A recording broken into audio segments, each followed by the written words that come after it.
We didn't know that he had dyslexia, and we just found that he didn't pick up the reading as quickly. He kind of got to age 7, year 3, and then he didn't really progress and was stuck. But the one thing that I did read was that the earlier you can access support, the greater impact you can make and the greater difference you can make. So I was quite keen, as soon as we found out, that we give him any support that he needs. I see Noah's dyslexia actually as a gift, because I have 3 boys, and each of them have their own skills. Each of them are good at different things. So it's actually not a negative.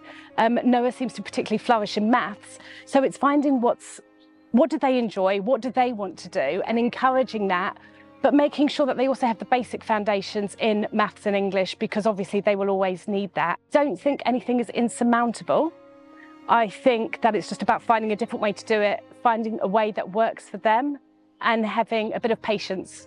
I find it quite hard to reading some words and writing them down and getting mixed up with my simple words. I can think of loads of ideas and quickly jot them down, but it's kind of hard to read it. So I try to think of them, save them to my mum or dad, and they write it down for me. I think you've got to find what works for them. Every child's different, and it's about finding how they learn best and what works. Noah tends to like a lot of mnemonics, a lot of finding patterns in words in words, to help with spellings. And you just have to go with whatever they like. I think it is very much, you see both sides of things. You see that the teachers are doing their absolute best. They're totally working at capacity, but hand on heart, I did not know how to help my children because it's such a specialist thing. I knew that my boys weren't where they should be. They weren't meeting the markers.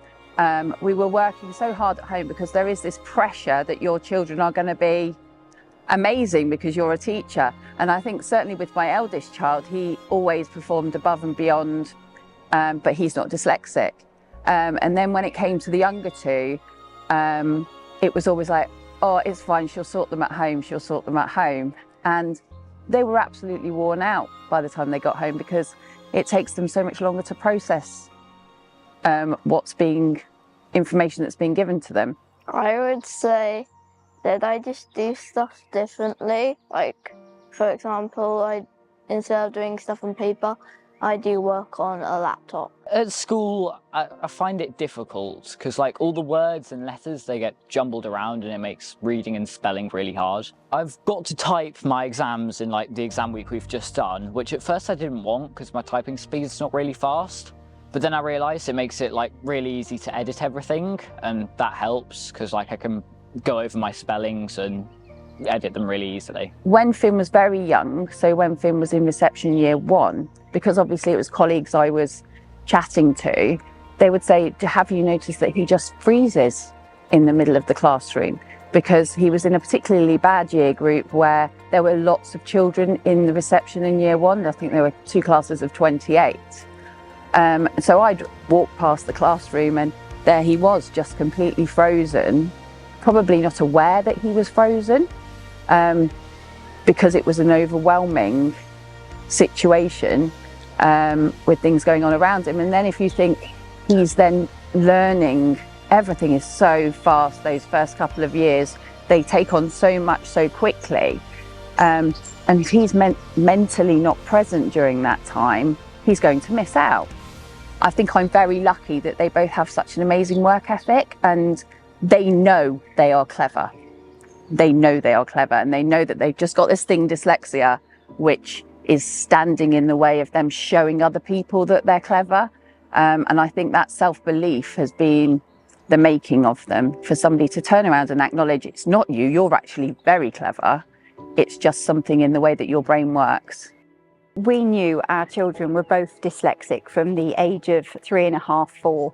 So when my husband was diagnosed with dyslexia when he was only that age as well, it's very, very important for us to know that we were supported from such a young age. So they didn't get into the system until they were 7. So I think it's just important to make the families and parents, grandparents, aunts and uncles, teachers, friends, those people around those small children who notice and can pick up on the little things that they could say, this is dyslexia, push forward and get the support you need, is so vitally important. It's the one-on-one with the dyslexia professional and the LSA assistants who have grown with the children from reception through their schooling life and have learnt how to manage and use those coping mechanisms with each of my children. We're incredibly lucky, and we have children at our school who are supported by LSAs, teachers and dyslexia professionals who are able to assist them. So our children want to go to school every single day. So I've been very fortunate not to have received the negative side of, Mummy and Daddy, we don't want to go to school today, because it's the importance of those people in the schools that are helping the children. It's definitely changed our approach to the way we teach our children at home. We're not kitchen table based learning, we're outside activity based learning, enjoying with the children what they enjoy and when they don't actually know that they're learning. So it's using different mechanisms and methods to get our point across and to ensure that they are learning, but in a fun way. I think if we can recognise dyslexia from a younger age, both of my children, a boy and a girl, age 11 and 9, were only diagnosed when they were 7, when we knew in our hearts that they needed to be diagnosed from age 4. And they've missed out on that vital support from 4 to 7. I think things could be very different now had they had that earlier intervention. Yeah, at school, I mean, I did fairly well. I think it was my confident personality that got me through, which I then probably didn't notice so much the negativity around my schooling and perhaps the way I was treated. But also there was a lot of confusion maybe whether I did or didn't have dyslexia. So it wasn't picked up, and therefore I was missed with getting a diagnosis when I was younger. Probably when it came to things like spelling tests, times tables, I would have to go away each week and write them down multiple times to try and remember them. I would come out of the test with, 10 out of 10, but then unfortunately the following week I would have forgotten them, and that's probably now knowing due to my short-term memory, which is linked to the dyslexia. I think for education, it's about getting the awareness back into the schools. Again, thinking about visual aids. Some students, we can't all just sit in a classroom and sit still for, 30 minutes to an hour. Encourage the students to maybe move, teach a lesson slightly differently maybe, have more slight changes to just sitting and reading and writing, do it in a different way, maybe a bit more visual. So I've been really lucky to be able to work with people who have got really excellent knowledge around dyslexia and neurodivergent conditions. I've been lucky to be able to work with people who adapt their teaching, who are quality first teachers, who will research, who've got knowledge. I think teachers in school who know what dyslexia is and what it looks like, how to identify it is really important. But the cost of that means teachers need training. They need time to develop, need time to observe and watch. That can be quite costly for an organisation. The time aspect to this and just observing excellent practice, working with practitioners who know what to do, who can share good practice, that again can be quite challenging in schools because of the time, the money and the skill set. Early intervention is absolutely key for all children with needs, whatever those needs might be. Picking children up when they're in pre-prep, when they're in preschool is really important. Looking at reading programs that support the child to make sure that they can keep up or at least progress at the best progression phase that they can and rate that they can. And at each point, I think it's really important that then we can put in early intervention. So it might be that a child requires extra time at the age of 6 or 7. And at that point, when that child gets and receives the intervention that they want and need, it means that they can then feel happy, they can learn. It's a positive self-image, it reduces anxiety. So early intervention, definitely in schools, is really important. in my 20-year career doing this, I think the types of mental health concerns I see are really high, anxious children that are really struggling to access education. It looks like they can't do the work for whatever reason that may be, and generally it's because it's not been picked up early enough. So as they go through from the age of 4 all the way up, you can see that their ability to kind of fit in, socialise, be who they are can be quite challenging if they've not been given the right support, and naturally then that can cause a mental health issue at whatever age that may be, which means then that they can't support themselves as they'd like to and progress as they need to. So they can't be the best that they can be because they're trying to battle with the mental health issues alongside their SEND or unidentified SEND. I think academically it can be challenging for a student, so through their educational journey, if they're not picked up early enough, then they may struggle to access reading or the curriculum in general, which means that naturally they would need more support as they go through their educational journey. They may need exam access arrangements, for example, that they've not been given and therefore can't show us exactly their potential and their progress. So that can be quite challenging for teachers, and not understanding why they're not meeting the required progress at the stage or their age that they're at. I think the other thing for me is that we drive quality first teaching, but to be able to identify the needs and actually meet those needs in the classroom for all teachers all of the time is really challenging.